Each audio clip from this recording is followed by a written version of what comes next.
And hey guys, you're welcome to another exciting episode of Top Picks. Yes, your favorite web television show is here, and we're here to count down the biggest stories over the week. So do not go anywhere, we'll be right back.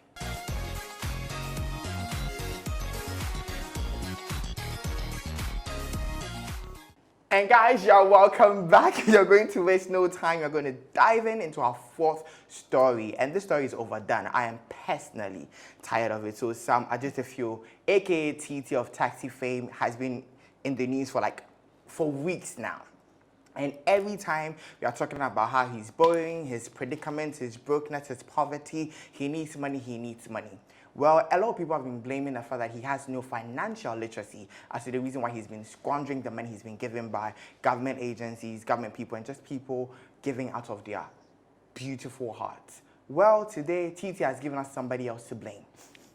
So TT has said that his mother is the reason for all these recent predicaments, that when he was young, the mother took him to a shrine. And to my meaning, as they say, it's going to be aban in some manner as an abra basa because of the meaning. How can your mother take you to a shrine and then you go on to become such an amazing actor? Exactly. He's not considering all the good things that happened in his life, but now it's the mother's fault. Another thing that he's been dropping in this series of bombshell is his relationship or interactions with MzGee. So somewhere last week, we heard an audio where he sent to MzGee asking for leftover from MzGee's fridge. This time, he has revealed that somebody who called himself MzGee's sort of houseboy called him to say that he's finished feeding the dogs and there's leftover dog food in case he wanted to. He went on to say the man called him a foolish man, so a kwasiampeng and all of that. We do not know how true that is. We don't even know why we should hear of this story, because considering how MzGee has been helpful in this begging endeavors, you shouldn't even be saying things about her like that. Moving on to our third pick for this week. Black stars have disappointed Ghanaians in the last couple of years. It's been and then GFS said, okay, you know what, maybe let's go back and bring Milo, Coach Milovan, to see if we can survive, Black Stars. And Coach came, AFCON qualifiers, Ghana qualified, woo, woo, woo. Finally, it's time for us to go to Cameroon and play towards, in hopes that we bring this cup home. First group stages match against Morocco. As yeninem boy, yes, yeah, boss, yeah, boss, yeah, boss, yeah, yeah, deep nearby. I feel there 1 meal. And Ghanaians were like, okay, calm down. Let's calm down. Yeah, the boys, it was the first game. They are still trying to find their way, everything. And I'm going to say, okay, our next match is going to be against Comoros.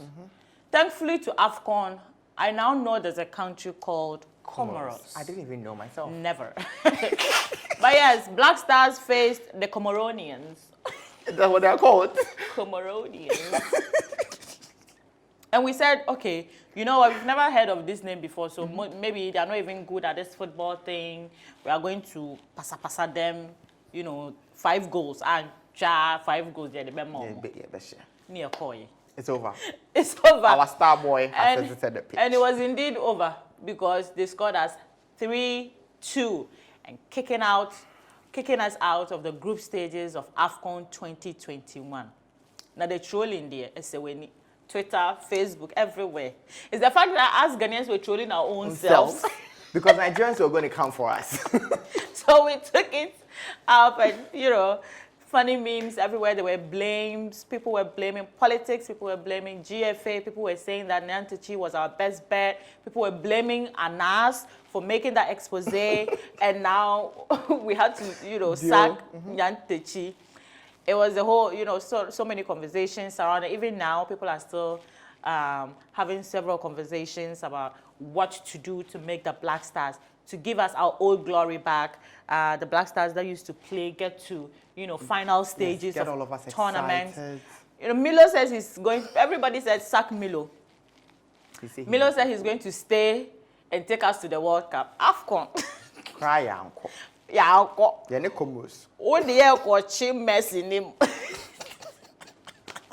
Listen, guys, have hope. Have hope. So yes, guys, here we are with no AFCON, and then everyone was like, okay, Black Stars, then Black Stars said, we know you Ghanaians. You think we'll come and land in this country in the afternoon or in the evening so that you people will troll us? No. 3 a.m. We come in the middle of the night. When everybody was asleep, they arrived in Ghana at 3 a.m. And they drove quietly to their homes. Maybe I assume somebody that was looking to drive to his home and couldn't do it was Vic Mensa. So yes, after coming to Ghana to chill, have a really good dirty December and dirty a bit of January, decided to go back and said, if I can't take the country with me, I'm going to take something from a country with me, and took shrooms, took a bunch of mushrooms to the US, and apparently he's not supposed to take it, right? Is he supposed Shrooms to? are illegal in the US. Exactly. People use them for drug purposes. And that is why a lot of people who heard the news do not understand. Yes. But then I think now so need them. And yes, he knew what it was. He knew what it was. It was probably something that he even brought. And he was taken back, eh? Yeah. Well, you may never know. So yes, news reached us that Vic Mensa had been detained for, I think, narcotic drug suspicions, because they're still looking into the mushrooms to see what they could entail, because a lot of people, as Zina said, use it to take drugs to the US and from the US. We saw Chance the Rapper take to Instagram to sort of like campaign for his release and say, let my brother come home where he's needed, where he deserves to be. And yeah, thankfully, Vic is back home with his family. I don't think the shrooms made it with him. Just like the Black Stars didn't make it to the finals, the shrooms didn't make it to Vic Mensa's house. Guys, Vic Mensa, don't worry, I'll package mushrooms. My mama, she grows mushrooms at home. We're going to package it and I'll send it to you via USPS, okay? And if Zina says it's best believe it's because Ameyaw TV's rich auntie. Yes. Me this. You this. Guys, our first story for this week is a rather sad one. Very sad. In that it's a new year. Everyone is looking at new beginnings and fighting to stay alive in this hard economy. And then all of a sudden, a whole town is wiped out completely. So if you are living in a hole somewhere, having heard the news yesterday, a truck supposedly carrying mining explosives and was driving to the mining area in Bogoso, collided with a motor rider, and it ended up in a disaster, a complete disaster. A whole town near the Bogoso Road, Apiate, has been wiped out completely. People's homes were burnt to ashes. So many casualties. The truck left a wide hole in the middle of the town. And man, the images, the videos, if you have seen them on social media, are very gory and, you know, very sad situation for you to just be, you know, living your normal life and all of a sudden. But yeah, the videos have, you know, sparked so many conversations as to the fact that, so the mining company that the truck belongs to is called Maxim, apparently. And, you know, how are you